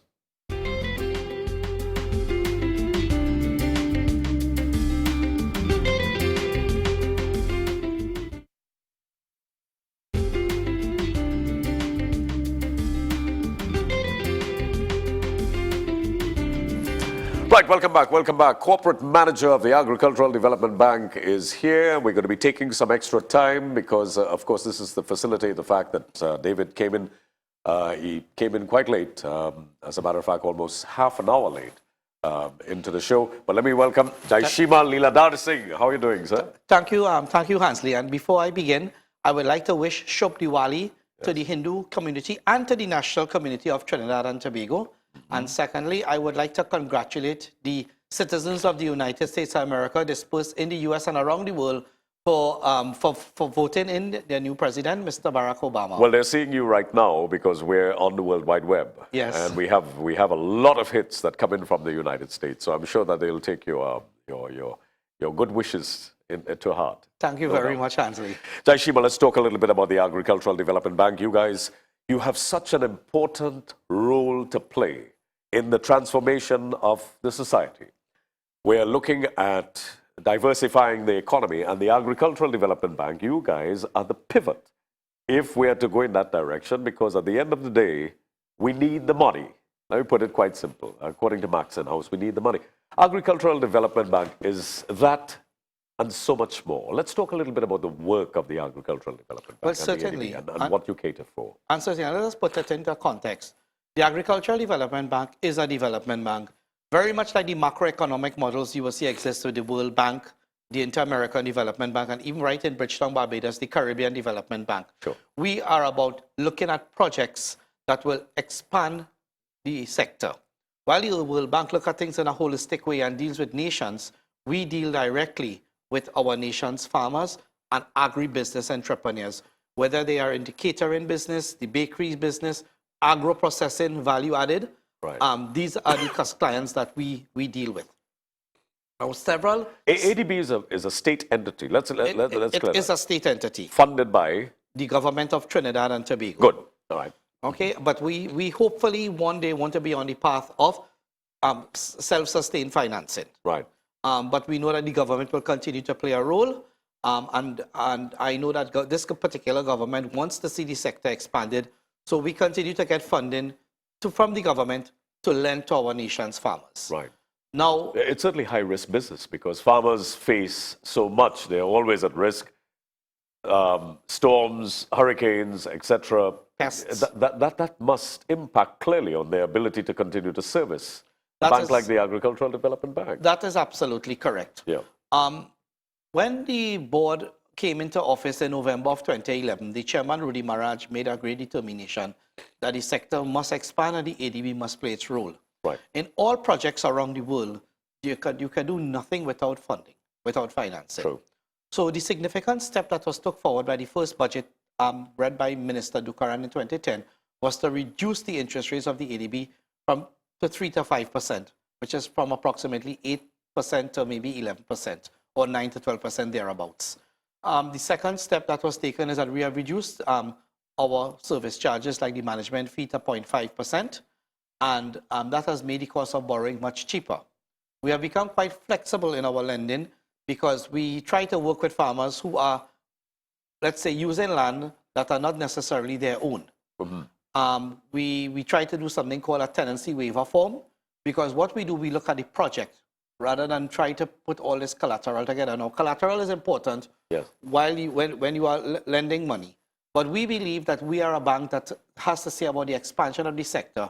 So we try to be flexible on a case-by-case basis with each individual farmer so that we are able to still fund your project, still guide you along the line so that your project, hopefully, all things within the ADB that are controlled will be successful, and at the same time, the farmer will be a thriving businessman and enjoying a quality of life. And clearly, Jai Shima, that the You can government, call me Jai. it is quite clear that government policy is going to impact on the way you conduct your business. For instance, 800 leases were given out, I think, last week or sometime this week. In addition to the how many leases, I think it's something like 1,400 that have been given out so far. So clearly, these farmers who have somewhat of a security of tenure, it's still leased land at the end of the day. Clearly, you've had to shift in order to cater for all these farmers, because I believe many of these carony workers, most of their money would have been gone by now, given the length of time that the last regime took and were literally reneging on all the arrangements. You've had to shift the way you do business in order to cater and bring these fellas on. And how many of them are actually coming to you now? Okay, good. I'm happy that you raised that question. Yeah. First of all, let's begin in a context. Yes, government policy is what will ensure that the sector expands. And I want to publicly compliment Senator Vasan Bharat for the work for the groundwork he has laid in ensuring that the sector gets the publicity and the type of strategic injections that are needed so that the sector will start to take off. And again, I also want to further compliment current minister, Senator Devan Maharaj, for accelerating the process. He has gone into that ministry with a determination that things must work and failure is not an option. Now, the issue is that farmers need land and they need that security of tenure. Now, while I cannot speak for the Ministry of Planning and Sustainable Development, I know our land use plan either has been completed or to be completed and laid in Parliament. And it will deal with what is for agriculture, what is for housing, industry, and so forth. But yes, it is critical that a land distribution policy be developed and executed so that when farmers have that security of tenure, or people who okay, I'll deal with the ex-carry workers in part of my answer, but let's deal with people who are into farming Sure. and have gotten leases for land. Yes, approach the ADB because you need the funding to take care of what you need for food crop farming. Likewise, if a farmer wants to get into livestock, you want to take care of goats, sheep, cattle, pigs, and other rabbits, for example, which is becoming a popular meat right now. Yes, we will do that. Fishermen who need ponds, right? Engines, nets, what have you, we will help. The Caroni workers, the ADB has a special unit called the Special Caroni Unit, which is under my purview in business development. Okay. I have a gentleman by the name of Ramnaresh Malian, a former Caroni worker. Yes, I met him. Right. Yeah. And Mr. Malian has these types of relationships. And he's approaching these ex-Caroni workers. He has been organizing loans and other types of financial products for them so that they can now make an investment and begin a new life in a new career in agriculture. Do these farmers have to come with a business plan, Jai? Most of them, yes. There are some of them who already have been doing the activity. Yeah. So they just come explaining this is what they want and this is how long they have been doing it. So it all depends on their levels of experience. But yes, in most cases, they come with a business plan, especially those involved in agro-processing or very large technology projects like greenhousing and so forth. Yes, they should come with a more formal business plan. A farmer's business plan will be something very simple, maybe 2 to 3 pages long. Right. And once we understand that this person, because I cannot say gentlemen, men and women, Yeah. and I'm so happy, Hansley, that more and more women are coming to the fore and more young people, believe it or not, are coming to the fore. They may not be involved in primary agriculture in terms of the young people, but yes, the technology and secondary agriculture, they are heavily involved in that. Jai, do you assist them in getting these business plans together? Because clearly you need your requirements. You have your parameters by which you have to work within as a bank. Yes. Because at the end of the day, you're still a bank. Yes. Not probably as stringent or rigid as we see with some of the other corporate commercial entities banks. in Trinidad. But do you assist them in helping them out with these business plans? Well, do you guide them as to where they can go and prepare themselves when they come for a loan application? Well, I mean, there is the company like the BDC who could perhaps help. It will be a conflict of interest for us to help you do a business plan and then analyze the business plan. Okay, but they do it with WGTL. But anyway, that's another story. But go ahead. No, but most of the clientele today that come to assist us, that come for us for funding, most of them already have the experience. Right. So it is really not a difficult task for them to come with a type of business plan. Whether you are planting ahead of a crop of lettuce to the point of putting up 3 to 4 greenhouses or creating an agro-processing plant. Okay, those plans will be much more comprehensive. But what is critical here, we also look at is the commitment of the individual to the project and the determination to make it work. Because you talk about government policy, and that will create an enabling environment. But what I also want to say about the bank, and I'll come back to the client, is that I want to publicly thank the board, and in particular the chairman of the bank, Mr. Rudy Maharaj, for creating that level of leadership. Also created an enabling environment in the bank where the bank can go out and continue to expand the sector. And solicit business. And solicit business and find a way to help the farmer, because these are people very committed to their projects and they're very committed to paying back the liabilities. Because I was about to ask you that. What's the trend with payback, and have they been servicing their loans? What has been how has your loan portfolio been performing? Would you say it's satisfactory, more than satisfactory? Okay, well, it is relative. When I say relative, I mean when the board came into office, they saw a non-performing portfolio, which they gave immediate instructions to address. I guess the chairman has articulated that in many speeches that he has given, and the reasons for that. But currently, right now, under the new corporate manager credit and under our very new CEO, we are seeing more quality loans being put on the books. And when we say quality, it's for projects for expanding the sector and by people who we believe are committed to their project, diving into the project and committed to paying off their liabilities, because they will be coming back to us again for other facilities and other forms of financing. Yeah. So I want to publicly pay tribute to the board, and in particular Chairman Rudy Maraj, but I also want to pay tribute to the new CEO, Mr. Shivan Maraj. Yeah. Shivan Ramnath, sorry. Yeah. Mr. Ramnath, this is his third month with the bank, but he has demonstrated strong leadership abilities. Mr. Ramnath is very committed to creating an enabling environment within the bank, empowering the staff to make critical decisions to assist our clients. And Mr. Ramnath is very, very strong on customer service, or what we say in the marketing world, customer intimacy. And you got a different type of clientele that you're going to have to deal with. That's because right. A couple fellas coming out from the sun after working whole day and then coming into the bank isn't a very easy fella to deal with.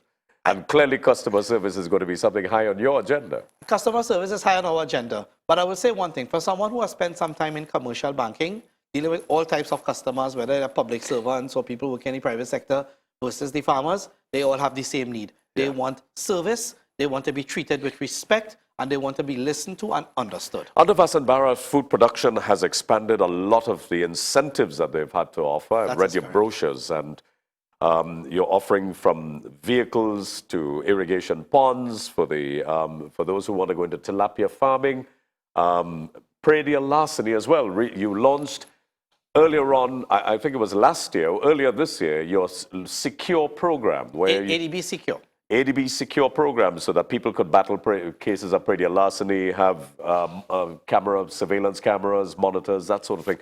They've expanded the amount of incentives that are people accessing these incentives? Are they coming in? Are people cognizant of all the things that you're beginning to offer? Because I see you're even offering, the government is even offering an incentive to put fencing around your land as well. And that's all covered under the ADB Secure. You see, Hansley, the farming community is going through a lot right now, and in particular with predial larceny. I am happy that the minister has launched the Ranger Squad. And I'm happy that there is collaboration between Minister Devant Maraj, Senator Devant Maraj, and Mr. Jack Warner. That there's talks about bringing in some special reserve policemen into that Ranger Squad to deal with predial larceny, which I think is excellent. In the meantime, we didn't sit by and allow things to happen. We developed a lending facility on very soft terms. When you say soft, how soft? Between 3 to 4%. Oh, okay. Where the farmer like can access. So let's say, let me give an example, Mr. Ajoda. Hansley. You are a farmer and you are planting on 3 acres of land, 1 acre for tomatoes, 2 acres on lettuce, and let's just say saive and bodi and so forth. But you have a problem, right? When your crops are ready to be cultivated 2 days before, come and teeth it out. It's gone. Right. It's hard on the farmer. It brings the farmers to tears. You see strong, big, tall, strong men in the brink of tears. So what we would tell you, Mr. Ajoda, okay, why don't you, well, we wouldn't advise you on a security solution. We think that we have a panel of security providers who you can speak to and would advise accordingly. And so they say, Mr. Ajoda, why don't you look at a fencing solution for your 3 acres of land? Okay? So you come to the ADB and says, and I'm just calling a number, you want to acquire a lending facility, a loan facility of the amount of $40,000. Again, I'm just calling a number that you want to fence around your land. And we would lend you that money. And we will send your officer to see your land, and then we will look to see how the fencing is in progress is coming along. But what under the incentive program, you can get a certain percentage back, perhaps as near as 50%. So what we ask you to do is to sign a waiver form where when the ministry prepares the incentive, the check, it comes straight to the bank. Because they're subsidizing it. That's right. Ultimately. Okay, so you can take the loan and then you make the application for the government subvention or for the subsidy by the government. Right. And then the subsidies then apply to the loan. That's right.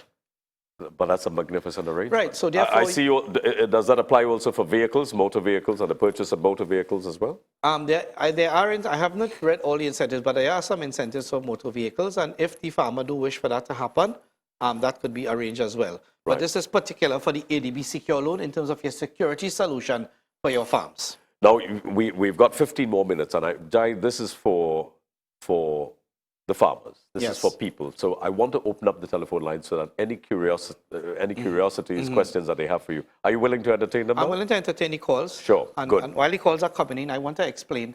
All right, well, let me just open up the line. 665-6278, 665-6278. With me is Jai Leeladhar Singh, and Jai, of course, will answer your questions, so you can give him a call now. You wanted to make a point, Jai? Yes, I wanted to make a point that in your opening statement, you spoke about diversifying the economy. And Hansley, you are quite correct. And we cannot live on oil and gas alone, albeit it is important. Yeah. But we have to But have this the ability. and disappearing. And disappearing. It is a finite resource. Yeah. But you hear a lot of economists say the most important resource in the world is not gold or silver or platinum, but soil. Soil. Soil. Yeah. Fertile soil. More valuable than anything else you come across. All right, calls are coming in Okay, now. let the call And come in. they're lining up. Good morning. Hello, where are you calling from? Good morning. I'm calling from Barataria. Barataria. All right, Barataria. Go ahead with your question, please, sir. Yes, sir. My question or my concern, right, is that presently I am permanently employed, and over the years I wanted to get into agriculture, farming. I did a part-time project with respect to duck farming, but I'm asking, could something be put in place to help those of us who are in jobs who want to transition from our present career into one of farming or the like? Because at my time there, when I was looking, there was nothing to bridge the gap. If there were like duck training or duck or agricultural programs with the ministry, it was always done during working hours. You know, Okay. sometimes it's difficult to get time off, that kind of thing. So I was All wondering right. if, you know, I think we got the ministry gist. or the persons could, you know. Yeah, I think we got the gist of the question. I don't think that necessarily falls with you, no, but, we're not in but can training. you advise? Can you advise? Well, I on mean, that? I would advise them to speak to the ministry. They do try to arrange courses for people to do at ECIAF. Yeah. And once you are trained in those particular courses, he particularly mentioned about duck farming, please bring those certificates to the ADB so we can see that you have that level of That training. you're bona fide. Right. We will support from a backyard project to someone who has some extra land that they want to open a duck pen and pond and everything. We can look at those things. Let's take this other caller. Hello, good morning. Good morning. Good morning, sir. You said that in under the last regime, they were not collecting the loans. Now there are officers whose duty is to make sure people pay back the loan. Uh-huh. Any action being taken against those officers for failure to carry out their duty? And secondly, have this administration taken any steps to have those loans paid back? Because the rumor on the ground is that the loans for certain people are being written off according to which party they support. Thank you. All right.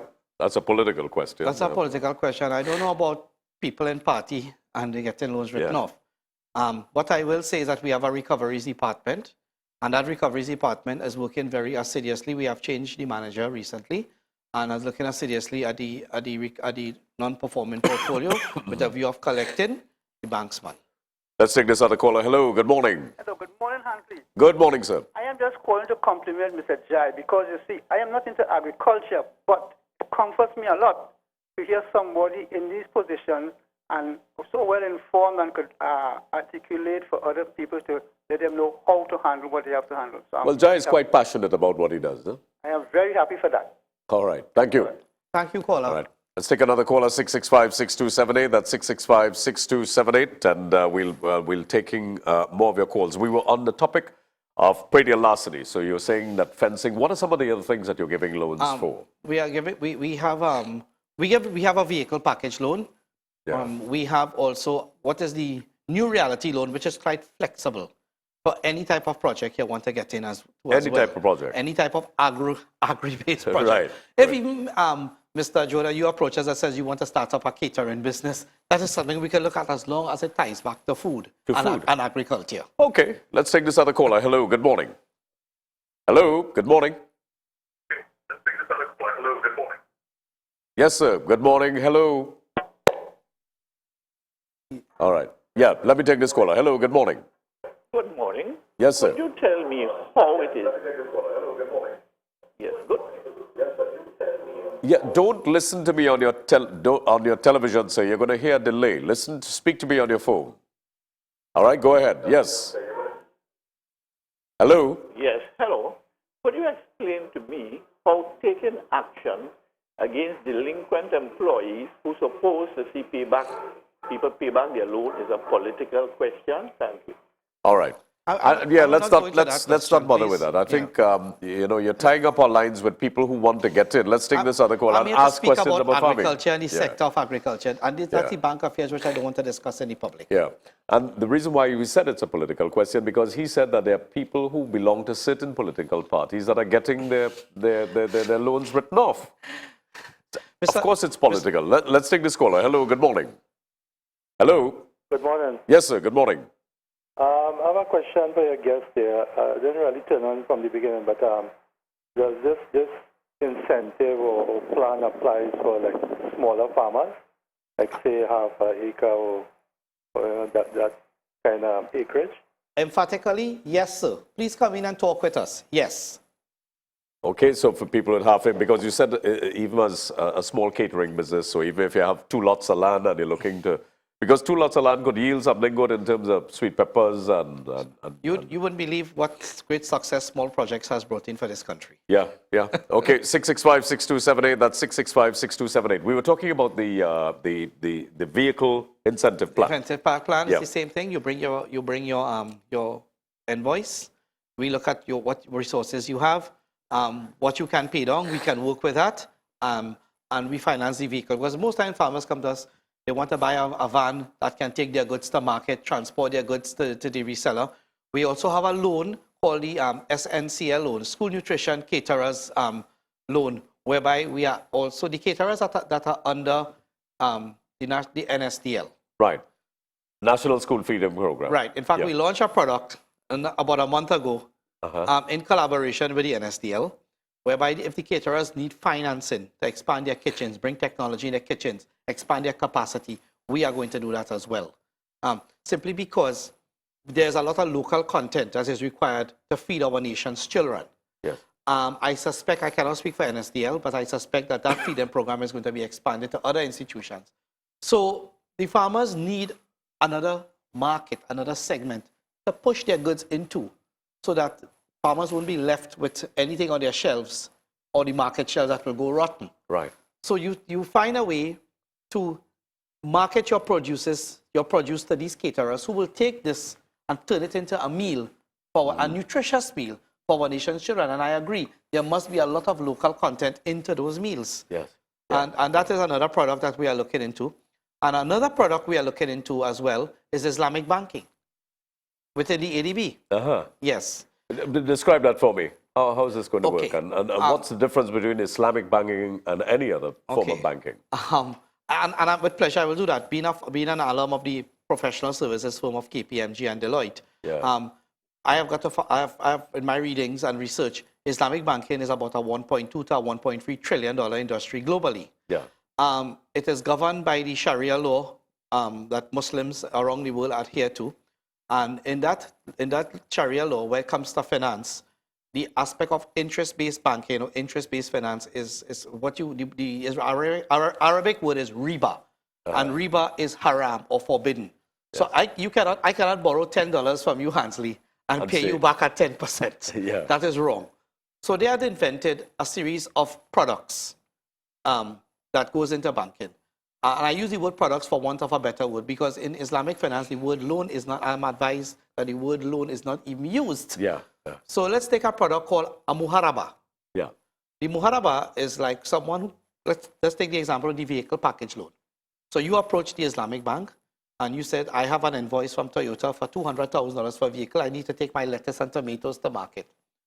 So the Sharia board, which is comprised of Islamic scholars, look at it. We even still have a credit committee of the board that looks at some of the issues of its viability. Yes. But the Sharia board looks at it and it says, Hansley, this is a good project, and you have been planting for so much years. So we will buy the vehicle for you at $200,000, but we sell it back to you at 200 plus, and they will add on a sum to it, and say this is how much you will have to pay back the bank. What is the great thing about it is that you know this is how much you owe.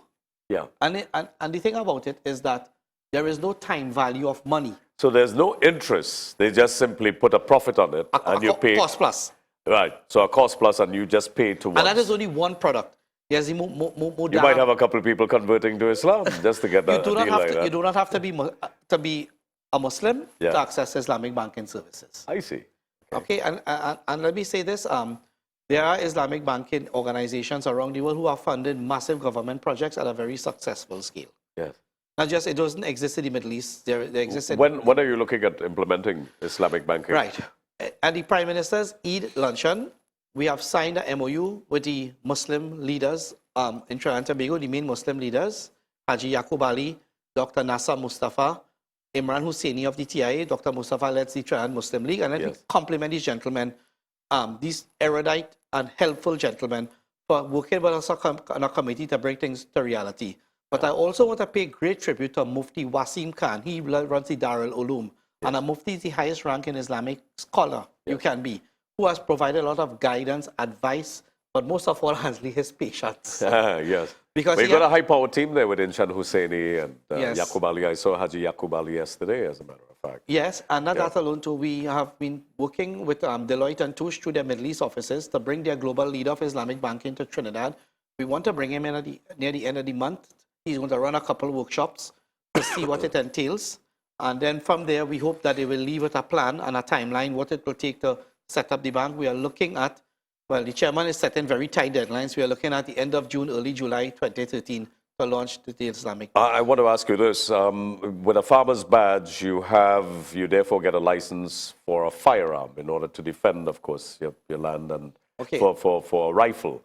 Do you finance in the case of firearms? I can't remember if the bank has ever financed firearms. A firearm. So I'm not able to answer that question. All right. But, it's part of perennial larceny protecting It's part of perennial larceny. But what I will say is, with certainty, though, that whatever else the farmer needs, equipment, seedlings, working capital, we will help.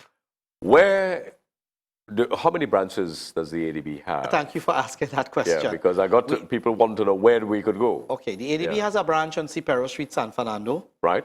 We have a branch in Ramsaran Street in Chaguanas, right below we rent from the Chedi Singh building. Yes. We have a branch in the Eastern Main Road in Sangre Grande.